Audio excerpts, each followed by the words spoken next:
My first guest played 9 seasons in the show with the Chicago Cubs, St. Louis Cardinals, and San Diego Padres. He's also a veteran minor league coach and was a bench coach for the New York Mets in the late 1990s under Dallas Green. His son, Nick, enjoying a fine season with the New York Yankees. We'll also get his thoughts on that a little bit later. A pleasure to welcome my good friend, Steve Swisher. Swish, how you doing today? I'm doing good, Wayno. Thanks for having me on your show. Listen, you and I had shared a story. Actually, you shared a story with me many years ago about Harry Carey, the legendary announcer. He had a lot of power, if you will, in that in that organization, didn't he? Oh, a lot. I mean, if he liked you, yeah, you're all set. If he didn't like you, he'd ride you out of town on a rail. Wasn't that right, Swish? Wayno, he was the people's man. And the thing about it is, when Harry broadcasted, he broadcasted a game like he was a fan, and he wanted his team to win. And the fans related to him so much. And, it's like the 7th inning stretch. I mean, he had fun at the ballpark. And, you hear those songs and stuff. But let me tell you, he was a very, very powerful individual. All about Hall of Fame, Mr. Rico Petrocelli. And I believe we have Rico on the line right now. Rico, how you doing today? All right, Wayne. Well, you left one thing out. I used to do the clean the jocks and sweep the floors when I was there, too, and on the side to make a couple of extra bucks. Ed McMahon didn't give Johnny Carson that big of an introduction, my friend. I know it. Geez, what's happening here? The pride of Sheepshead Bay High School out of Brooklyn, New York. People don't realize that Rico Petrocelli, you were an all-state basketball player in high school. Am I correct? Right, yeah. Yeah, it was what they call all-city, and they pick out the starting team and then the second teams and so on. And, I was fortunate. I loved to play basketball. Yeah, I still enjoy watching it, I played some semi-pro football. And I love sports, so I tried everything. Sometimes.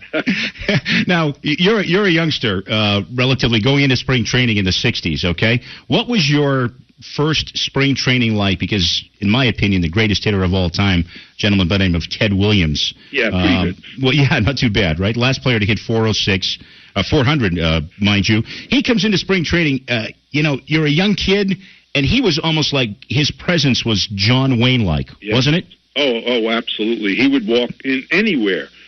And he had that charisma. And one thing about Ted, he had great lungs. I mean, when he talked, he was so loud, you wouldn't believe it. His voice resonated, let's say, in a restaurant, and everyone could hear him, even outside the restaurant. But that's just the way he was. He's such a strong figure and just a legend. But he came down to spring training and worked with the young players. And I mean, he never shied away from an argument, whether it was the asking the clubhouse guy, Johnny Orlando, why is Fab better than this detergent, or why is this better than that? And he would sit there and debate for hours, right? Yeah, you'd have to break it down. You'd have to break something down.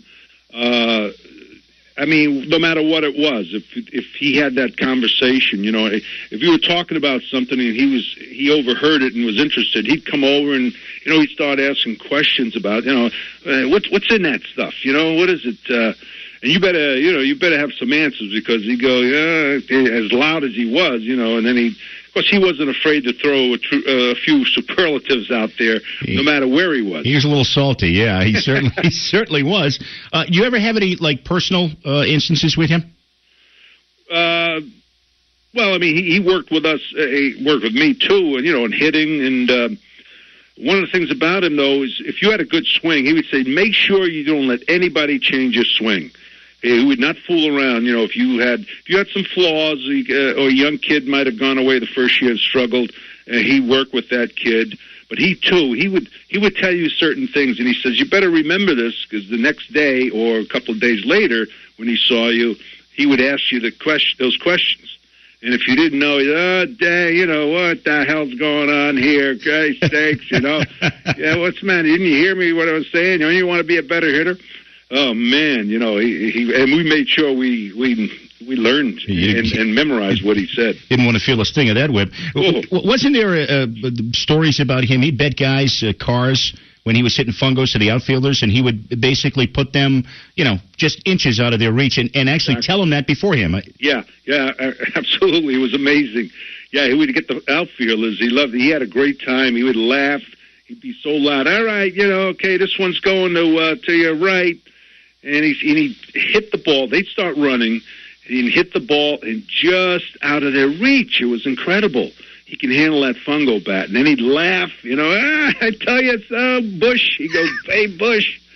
It was great. He was he was something else. I mean, just a great guy and one of the all-time great hitters, if not the best. Yeah, I certainly agree with you on that.